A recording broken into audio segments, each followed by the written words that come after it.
Alkisah di sebuah desa kecil bernama Desa Kertawana. Hiduplah seorang pemuda bernama si Pemberani, seseorang yang memiliki rambut ikal dan mata yang berbinar semangat. Suatu malam, desa Kartawana digemparkan oleh kemunculan makhluk aneh yang membuat warga hidup dalam ketakutan. Makhluk itu tinggi besar, tubuhnya ditutupi bulu hitam legam yang menyerupai duri, dan matanya bersinar merah menyala dalam kegelapan. Setiap pagi, para warga menemukan jejak-jejak kaki besar yang menyerupai tapak tangan manusia raksasa di sekitar kebun. Kejadian yang terjadi ini membuat warga panik dan gelisah. Para ibu-ibu sedang berbisik ketakutan, sedangkan para pemuda sedang berdiskusi mencari cara untuk mengusir makhluk aneh itu. Saat ini, mereka sedang berkumpul di balai desa untuk membahas masalah ini, berharap ada solusi yang dapat menyelamatkan desa dari serangan makhluk aneh tersebut.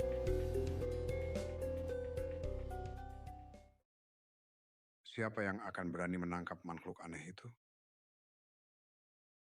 Sejenak, suasana berubah menjadi hening. Semua orang terdiam, tak ada yang berani mengangkat suara. Namun, semua mata tertuju pada si pemberani. Hingga akhirnya, si pemberani berdiri dengan semangatnya yang membara. Aku akan menangkap makhluk itu. Jangan khawatir warga, kalian punya aku.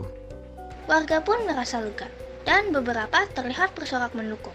Namun, ada beberapa warga yang meragukan kemampuan si pemberani.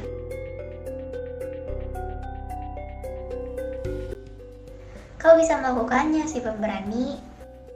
Teriak Dayang Cantik, putri dari kepala desa dan salah satu sahabat si pemberani yang selalu mendukung impiannya. Dan salah satu orang yang percaya akan kemampuan si pemberani. Namun, di sudut kerumunan ada orang yang meremehkan kemampuannya. Terlalu muda dan berani. Lantas, siapakah sebenarnya makhluk aneh itu? Dan apa tujuannya datang ke desa ini? Setelah pertemuan di balai desa yang menegangkan itu, si pemberani segera mengumpulkan sahabat-sahabatnya yang sudah sangat ia percaya. Di antaranya terdapat pemburu cerdik, seorang perempuan cilik lincah yang memiliki keterampilan memanah tiada tara. Kemudian, ada Putri Rimba, gadis tangkas yang senantiasa siap dengan segala peralatannya serta pengetahuannya yang mendalam tentang flora dan fauna. Tak lupa, terdapat Tuan Ceria, sosok yang selalu memancarkan keceriaan dan semangat tinggi, meskipun di balik senyumannya tersimpan keberanian yang tak terduga. Hari semakin gelap, maka berkumpullah mereka di dekat sebuah pondok tua yang terletak di tepi hutan untuk membicarakan rencana mereka.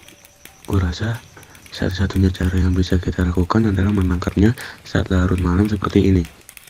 Setelah mendengar perkataannya, wajah Putri Rimba dan pemburu cerdik agak sedikit gelisah dan ketakutan. Tuan Ceria menyadarinya dan tersenyum lebar. Jangan khawatir teman-teman, dengan kita bersatu, tidak ada yang tidak bisa kita lakukan. Setelah diskusi singkat, mereka segera bergegas meninggalkan pondok tua.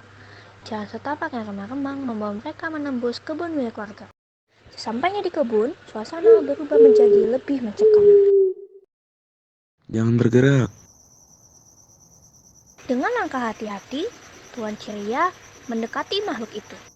Wahai makhluk, apa yang kau lakukan di sini? Makhluk itu menoleh. Mata merah yang menyala itu menatap tajam ke arahnya, seolah-olah ingin menyerang. Aku lapar. Aku hanya ingin makan. Tapi, kau itu tidak boleh mengambil hak milik orang lain. Aku tidak tahu apa yang benar dan apa yang salah.